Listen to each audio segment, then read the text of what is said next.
வணக்கம். சிங்கப்பூரில் இருக்கேன். சிங்கப்பூரில் சென்தோசா ஐலண்ட் அப்படிங்கிறது ரொம்பவே ஃபேமஸான டூரிஸ்ட் அட்ராக்டிவ் பிளேஸ். இந்த இடத்துல யுனிவர்சல் ஸ்டுடியோஸ்னு ஒன்று இருக்குது. அந்த இடத்துல எப்போதுமே ஹாலிவுட் படங்களை மையப்படுத்தி அதை கருப்பொருளாக வச்சு தீம் பேஸ்டாக ஒரு ஈவெண்ட் கண்டக்ட் பண்ணுவாங்க. இந்த மாதம் ஹாலோவின் மந்த் அப்படிங்கிறதுனால ஹாலோவின் தொடர்பாக ஹாலோவின் ஹாரர் நைட்ஸ் அப்படிங்கிற தீமில் அந்த யூனிவர்சல் ஸ்டுடியோஸை அப்படியே கன்வெர்ட் பண்ணியிருந்தாங்க. ஹாரர் நைட்ஸ் அப்படின்னோடனே ரொம்ப திகிலூட்டக்கூடிய இரவை ஒரு நாளாவது அப்படி டைம் ஸ்பெண்ட் பண்ணி பார்க்கணும். பேய் பிசாசு மேலே நம்பிக்கை இல்லாட்டி கூட அது எப்படி இருக்கும் அப்படிங்கிறத கண்ணு முன்னாடி நம்ம பார்க்கணும் அப்படிங்கிற ஒரு ஆர்வம் எனக்கு இருந்தது. இந்த திகிலூட்டக்கூடிய நிகழ்ச்சிக்கு கொஞ்சம் இதயம் பலவீனமாக இருக்கிறவங்க, கர்ப்பிணி பெண்கள்லாம் போகாமல் தவிர்க்கிறது நல்லது. ஆனால் அந்த ஒரு எக்ஸ்பீரியன்ஸை நான் அடையணும்னு ஆசைப்பட்டு இதோட டிக்கெட்ஸ் வந்து $70. அது ஆன்லைனில் தான் நம்ம வாங்கணும். ஆன்லைனில் வாங்கும்போதும் சில சமயம் அந்த ரேட்ஸில் முன்ன பின்ன ஆகும். ஏன்னா அந்த க்ரௌடு பொறுத்து ரேட்ஸ் மாறும் அப்படின்னும் போட்டிருக்காங்க. சண்டே ரொம்ப க்ரௌடாக இருந்தது. லோக்கல் பீப்புள், அதாவது சைனீஸ் அதிகமாக இருந்தாங்க, வெளிநாட்டினர் கொஞ்சமாக இருந்தாங்க. இந்தியன்ஸ் அவ்வளோவா இல்லைங்கிறது பார்க்குறதுக்கு எனக்கு ஆச்சரியமாக இருந்தது. ஏன் இந்தியன்ஸ் இந்த மாதிரியான ஒரு ஈவெண்ட்டெல்லாம் தவிர்க்கிறாங்கன்னு எனக்கு தெரியல. ஆனால் ரொம்ப அழகாக இருந்தது. அந்த செட்டு போட்டிருக்கிற விதமே ரொம்ப நல்லா இருந்தது. எங்கே பார்த்தாலும் திகிலூட்டக்கூடிய வகையில் தான் அந்த அமைப்புகள் இருந்தது. நிறைய ரைட்ஸ் இருந்தது. அதாவது டிரான்ஸ்ஃபார்மர்ஸ் ரைடு, மினியன் ரைடு அப்படின்னு இப்படிலாம் இருந்தது. அதெல்லாம் வந்து ரொம்ப நல்லா இருந்தது. 70 தியேட்டர்ஸில் போய் அதை எக்ஸ்பீரியன்ஸ் பண்ணி பார்க்குறதும் ரொம்ப நல்லா இருந்தது. இதை தவிர ஹாண்டட் ஹவுசஸ்ன்னு அங்கங்கே இருந்தது. அந்த ஹவுஸ்குள்ளே நுழைஞ்சிட்டு வெளியில் வர்ற வரைக்கும் அப்படியே திக்கு திக்குன்னு ஒரு அனுபவம் தான். கண்ணை திறக்க முடியல. 2 பக்கமும் எப்போ யார் வந்து பேய் மாதிரி வேஷம் போட்டுட்டு கத்துவாங்க, நம்ம முகத்துக்கு முன்னாடி எப்படி வந்து நின்று பயமுறுத்துவாங்க அப்படிங்கிற ஒரு திகிலோடு கடந்து போகிறது ரொம்ப டிஃப்ரெண்ட்டான எக்ஸ்பீரியன்ஸு.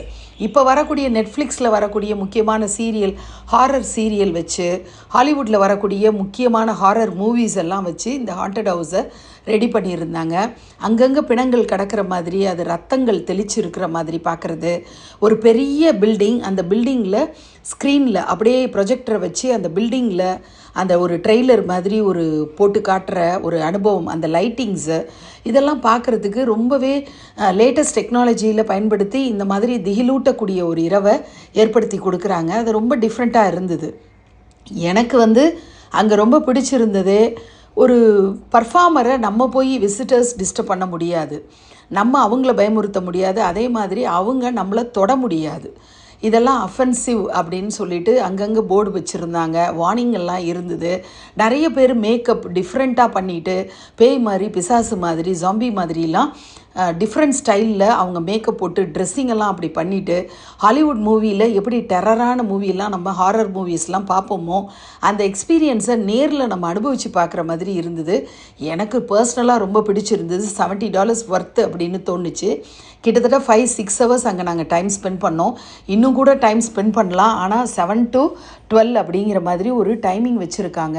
அதில் ஹைலைட்டான விஷயம் அப்படிங்கிறது ஒரு பிரம்மாண்டமான ஒரு மேடை அரங்கம். அந்த ஒரு அரங்கத்தில் லைவாக அப்படியே ஒரு நாடகத்தை அரங்கேற்றம் பண்ணுறாங்க. அது ஹாரர் ரிலேட்டடாக இருக்குது. நம்ம உட்காந்து கிட்டத்தட்ட 1000 பேருக்கு மேலே அந்த அரங்கத்தில் ஒரு தேட்டர் மாதிரி செமி சர்க்கிளில் இருக்கக்கூடிய அந்த அரேஞ்ச்மெண்ட்டில் உட்காந்து படம் பார்க்க முடியும். அப்படி படம் பார்க்கும்போது திடீர்னு படம்ன்றது ஸ்க்ரீனில் ஓடாது, லைவாக அந்த நாடகம் நடந்துகிட்ருக்கோம்.